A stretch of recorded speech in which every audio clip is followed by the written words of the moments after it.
For Matthew. Yes, sir. Okay.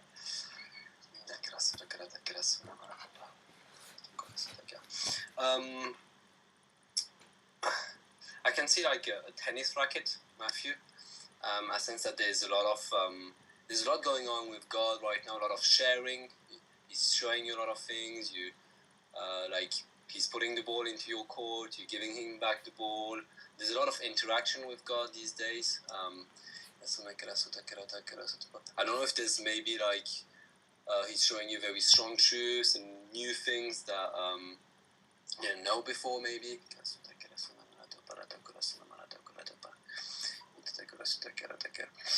Maybe there were a lot of things that, in a kind of sense, you knew, but you only knew the for something, or just for some things that you knew, but only knew the shadow. And he's showing from where the shadow is coming from. So, like the real deal, the real thing, or the details of the subject, whatever, not just a shadow anymore. Some things that were maybe blurry that are being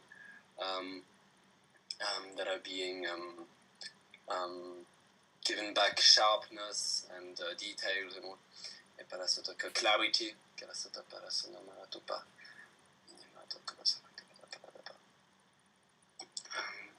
I also can see like how do you call this?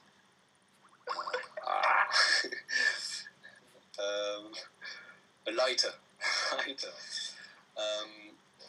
being litten. I see like a passion stirring into you. This very strong passion.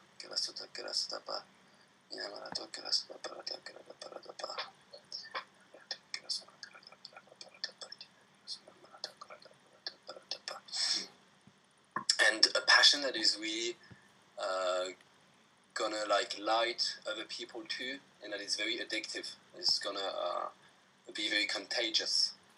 Contagious is the word.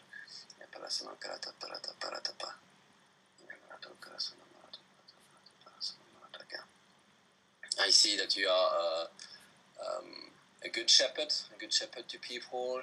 You take good care of them. You're very nice with people. You always go also after the lost sheep when someone is maybe you haven't heard a while from someone. You would go to the person and be, hey, how are you doing? How are things going on? And all, catching up with them, being sure that they're doing all right.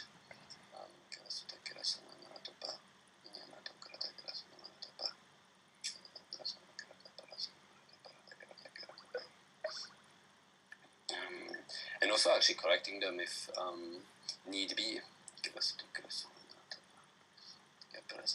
In a very gentle way, not in a like, oh, that is wrong, whatever, but in a very gentle way.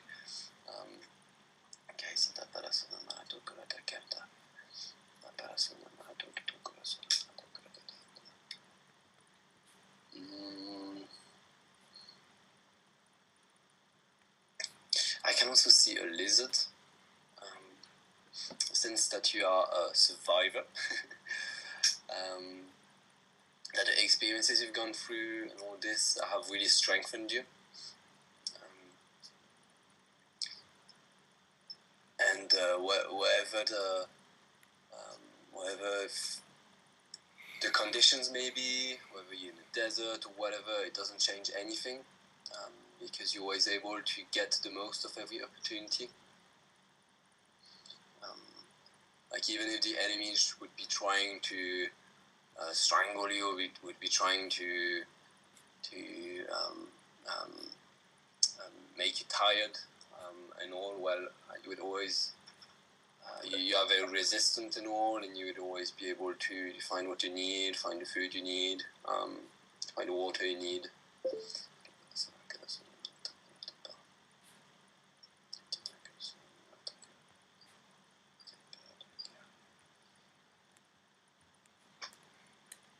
And I think that's it.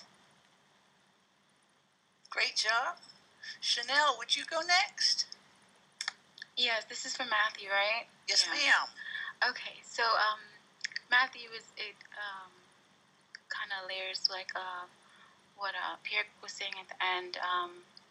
I can see like I see you like as a pastor, and I see like a lot of people around you, and I can see that you're giving them good nourishment, like good food, and I also see too as well that that you're not afraid to correct, but it's very very gentle, and I just see you bringing joy and peace to other people, and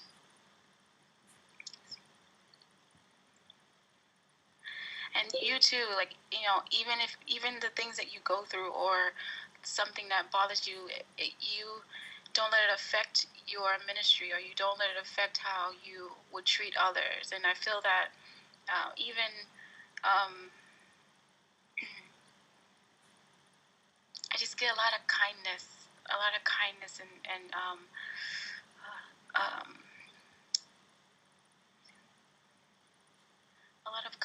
and there's a lot of mercy,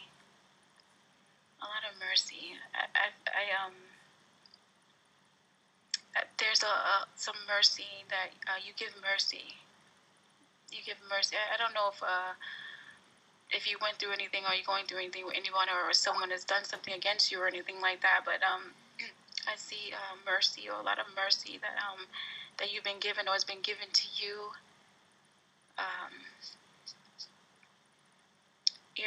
You're really a joy, and you're really a joy to those who are around you, Matthew.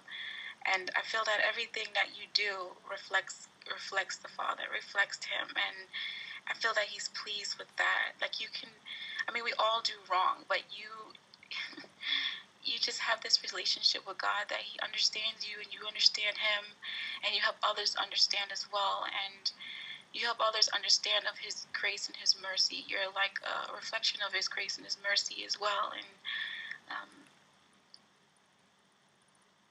you're a peacemaker. And there's a scripture that says, "Those who bring peace are they're called sons of God." You're a son of God. I know you know that, but you know I feel that, and you're a blessed man, Matthew. And that's my word.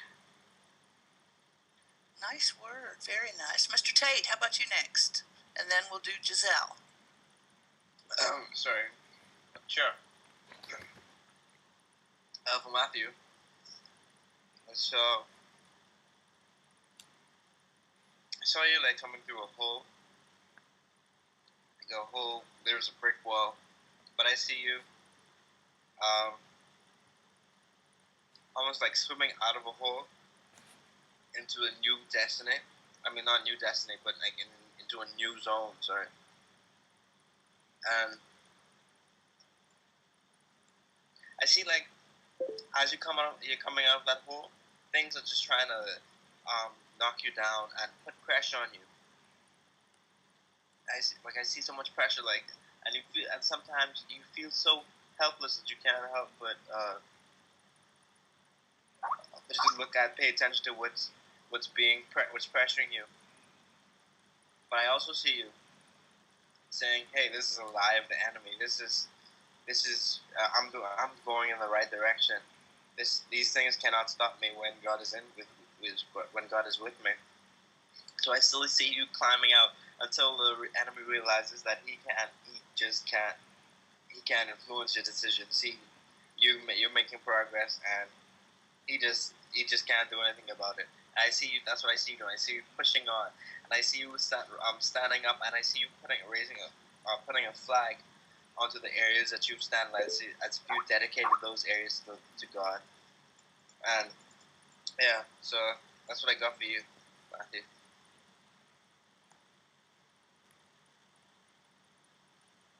Yeah, Matthew.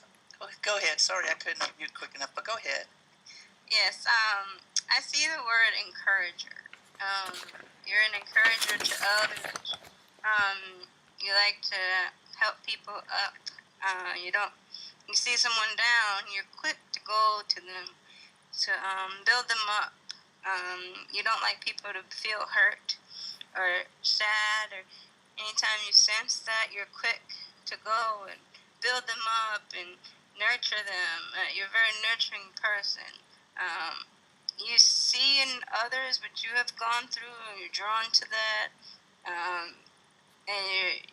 we want to be the light or the beacon of God in everybody's life. And you see the good, you don't see the bad. You always see positive. You look the type of person who looks at a glass half full rather than half empty.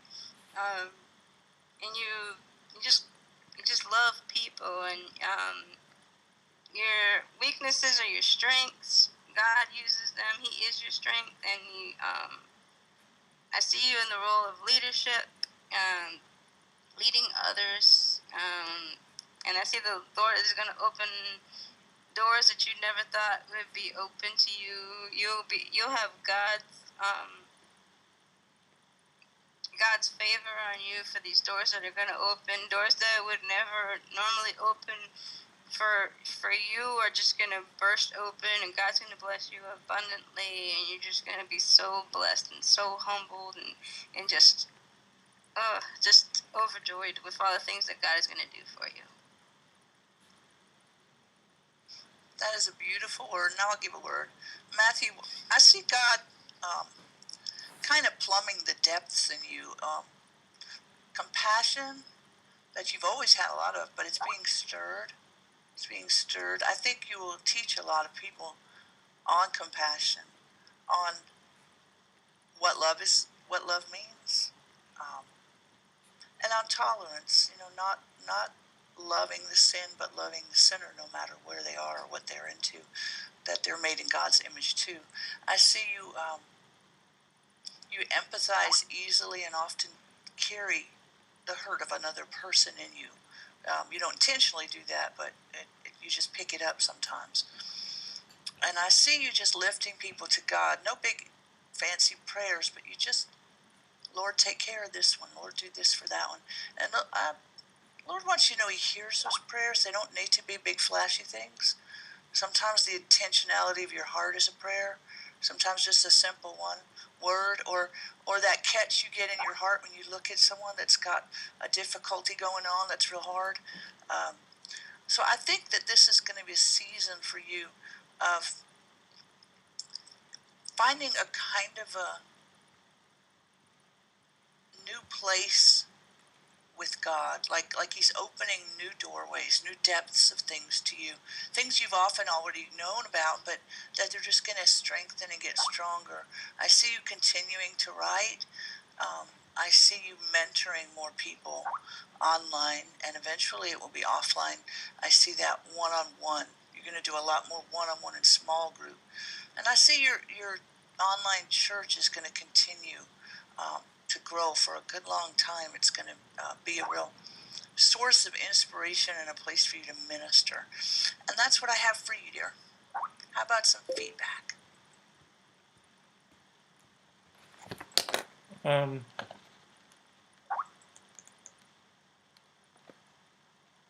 Okay. I just got to turn something off.